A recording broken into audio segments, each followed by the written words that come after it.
the story of the cold fried egg. Kissa Thande Ande Ka. Many of you have pointed out that the phrase my husband appears a lot in my videos. What to do? He is the star of my life.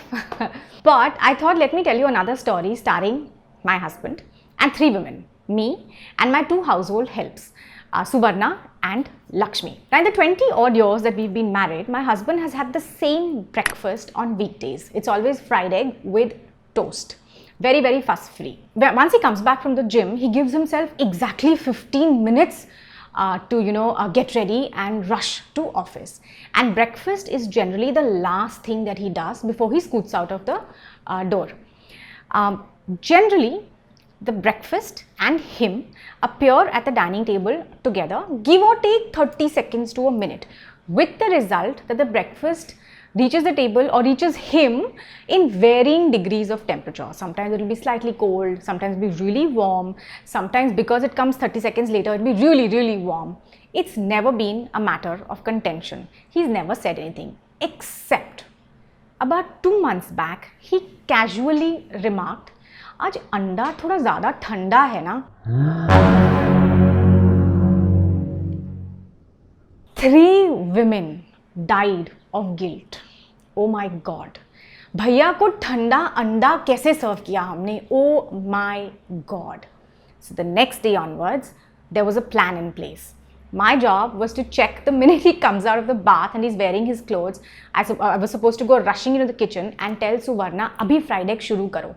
Lakshmi, who at that point of time has nothing to do in the kitchen because she's cleaning the rest of the house, also appears in the kitchen in case she can help, because 3 women with superwoman syndrome are dying of guilt and making sure that bhaiya ko thanda anda nahi milna chahiye. This madness continued for about 2 weeks till I gave up. To his credit, my husband also noticed that something was amiss because he remarked, he said, Dipika, are you nuts? What is going on? If you're a woman watching this, you will understand what I'm talking about.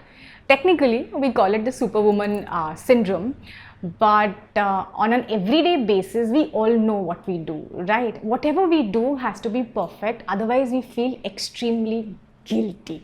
Ek to, we take on so much on our heads in any case, between the house, between the kids, between the husband, between deciding breakfast, lunch or dinner mein kya banega, and between work, and between commuting, and between parents, and between family, there is already so much to do.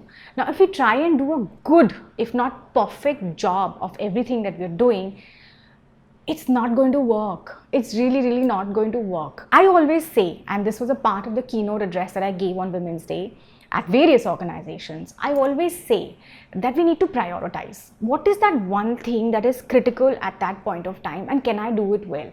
And the things that don't matter so much, maybe we should just let it go a bit, right? If you're a woman watching this, you will know what I'm talking about. If you're a man watching this, you need to understand this and possibly also, help us just understand this and tackle this better. Like the thanda anda really didn't matter so much, but for 2 weeks we behaved like complete idiots. The reason why I'm talking about this today is that this Women's Day, I decided that I wanted to put together a 1-hour keynote address of stories. Stories from a lot of women's lives, women that we have heard of, and some women that we have not heard of, stories from my life and stories also from the life of the audience that I was speaking with. I wanted to make it fun, I wanted to make it extremely relatable, and I wanted to make it extremely inspiring. I managed to give this keynote at various organizations, and it was a joy to see how successful it was. Stories work, relatable stories really, really work. My only thing is that why should this end with Women's Day?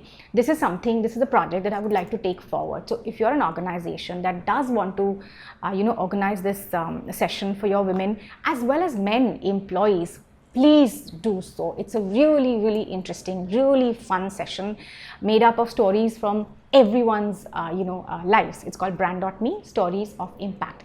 Please reach out to me at info@shemeansbusiness.co and I will respond ASAP. I would love to do this. So that's the story for today. starring of course my husband.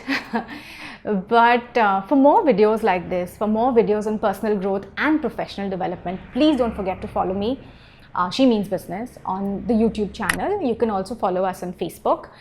You could also follow me on Instagram as well, which is a bit of a mix of personal and professional.